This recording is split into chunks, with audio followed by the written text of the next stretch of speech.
ॐ शान्तकारं भुजङ्गशयनं पद्मनाभं सुरेशं विश्वाधारं गगनसदृशं मेघवर्णं शुभांगं लक्ष्मीकान्तं कमलनयनं योगध्यानमिगम्यं वन्दे विष्णुं विहरणं सर्वलोकैकनाथं। नमस्कार मित्रों, आपका हमारे चैनल में हार्दिक अभिनंदन है। आज हम आपको सुनाने जा रहे हैं गीता के महात्म की अष्टम अध्याय की कथा। श्रद्धा भक्ति भाव से श्रवण करें। अब करिए अष्टम अध्याय की कथा का श्रवण। बोलो सच्चिदानंद भगवान की। भगवान शिव पार्वती से कहते हैं, देवी अब अष्टम अध्याय का महत्व सुनो। उसके सुनने से तुम्हें बड़ी प्रसन्नता होगी। लक्ष्मी जी की पूछने पर भगवान विष्णु ने उन्हें गीता के अष्टम अध्याय का जो महत्व बतलाया था वह मैं तुमसे कहता हूँ। दक्षिण में अमृतपुर नामक एक प्रसिद्ध नगर है। वहाँ भाव शर्मा नामक एक ब्राह्मण रहता था, जिसने एक वैश्य को पत्नी बना रखा था। वह मांस खाता था, मदिरा पीता था, श्रेष्ठ पुरुषों का धन चुराता, प्राय स्त्रियों से व्यभिचार करता था और शिकार खेलने में दिलचस्पी रखता था। वह बड़े भयानक स्वभाव का था और वन में बड़े बड़े हौसले रखता था। कुल मिलाकर उसमें सभी प्रकार के अवगुण भरे हुए थे। उसे पतित और नीच बनाते थे। एक दिन मदिरा पान पीने वालों का समाज जुटा था। उसमें भाव शर्मा ने भर पेट बल्कि कंठ तक ताड़ी पीकर नशा किया। उसका असर यह हुआ कि उसे अजीर्ण हो गया। अजीर्ण बहुत भयानक स्तर पर पहुंच गया और वह परमात्मा कालवश हो गया। ताड़ी पीकर मरने के बाद वह बड़ा ताड़ का वृक्ष हुआ। उसकी धनी और ठंडी छाया का आश्रय लेकर ब्रह्म राक्षस भाव को प्राप्त हुए। कोई पति पत्नी वहां रहते ब्रह्म राक्षस बने। पति पत्नी का पूर्व जन्म भी बहुत पीड़ित रहता था। ब्रह्म राक्षस पूर्व कुशीबल नामक ब्राह्मण था, जो वेद वेदांतों का तत्वों का ज्ञाता, संपूर्ण शास्त्रों का अर्थ का विशेषज्ञ और सदाचारी था।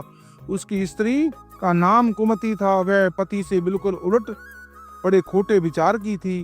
वह ब्राह्मण विद्वान होने पर भी अत्यंत लोभवश अपनी स्त्री के साथ प्रतिदिन भैंस, कालपुरुष और घोड़े तथा दानों को ग्रहण किया करता था, परंतु अपने सहयोगी अन्य ब्राह्मणों को दान में मिली हुई संपत्ति में एक कौड़ी भी नहीं देता था।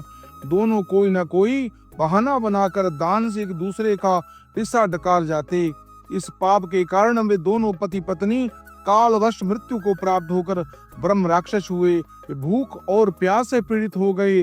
पृथ्वी पर भटकते हुए उसी ताड़ वृक्ष के पास आए। उसके ही नीचे विश्राम करने लगे।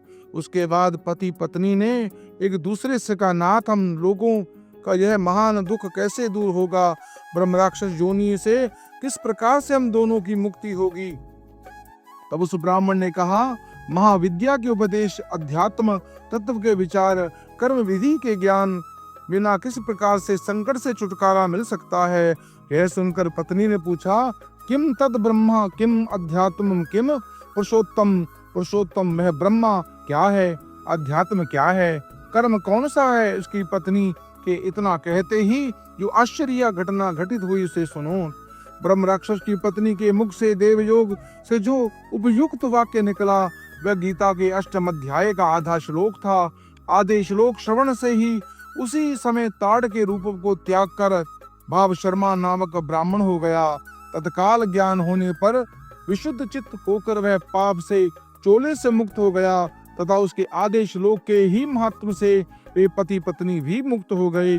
उनके मुख से दैवत ही अष्टम अध्याय का आधा श्लोक निकल पड़ा। तदंतर आकाश से एक दिव्य विमान आया और दोनों पति पत्नी और विमान पर आरूढ़ होकर स्वर्ग में चले गए। वहां यह सारा वृतांत अत्यंत आश्चर्यजनक था। इसके बाद उस बुद्धिमान ब्राह्मण भाव शर्मा ने आदर पूर्वक उस आधे श्लोक को लिखा और देव जनार्दन की आराधना करने की इच्छा से मुक्तिदायिनी काशीपुर में चला गया। वहां उसने भारी तपस्या आरंभ की। उसी समय क्षीर सागर की कन्या भगवती माँ लक्ष्मी ने हाथ जोड़कर देवताओं से भी देवता जगतपति जनार्दन से पूछा, नाथ, आप सहस नींद त्याग कर खड़े क्यों हो गए? भगवान बोले, देवी, काशीपुरी में भागीरथी पर के तट पर बुद्धिमान ब्राह्मण भाव शर्मा मेरे भक्ति रस से परिपूर्ण होकर अत्यंत कठोर तपस्या कर रहा है। वह अपनी इंद्रियों के वश में कर गीता के अष्टम अध्याय के आधे श्लोक का जप करता है। मैं उसकी तपस्या से बहुत संतुष्ट हूँ। बहुत देर से उसकी तपस्या के अनुरूप फल का विचार कर रहा था। प्रिय, इस समय वह फल देने को मैं उत्कंठित हो रहा हूँ। पार्वती जी ने शिव जी से पूछा, भगवान, श्री हरि सदा प्रसन्न होने पर भी इनके लिए चिंतित हो उठे, उस गदगद भक्त भाव शर्मा ने कौन सा फल प्राप्त किया? श्री महादेव बोले, देवी, दुर्श्रेष्ठ भाव शर्मा प्रसन्न हुए। भगवान विष्णु के प्रसाद को पाकर अत्यंत सुख मोक्ष को प्राप्त हुआ तथा उनके अन्य वंशज भी जो नरक में यातना में पड़े थे, उसी शुद्ध कर्म के भगवत धाम को प्राप्त हुए।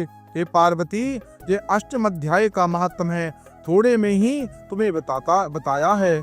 इस सदा पर विचार करना चाहिए। जो इस गीता के पाठ से, श्रवण करने से, पाठ सुनने मात्र से मनुष्य को प्रेत योनियों से मुक्ति मिल जाती है। मित्रों, इस पवित्र दायिनी कथा को आप अपने मित्रों को शेयर करें, पुण्य के भागी बने। हमारे इस चैनल को सब्सक्राइब करें, लाइक करें और कमेंट बॉक्स में ओम लक्ष्मी नारायण अवश्य लिखें।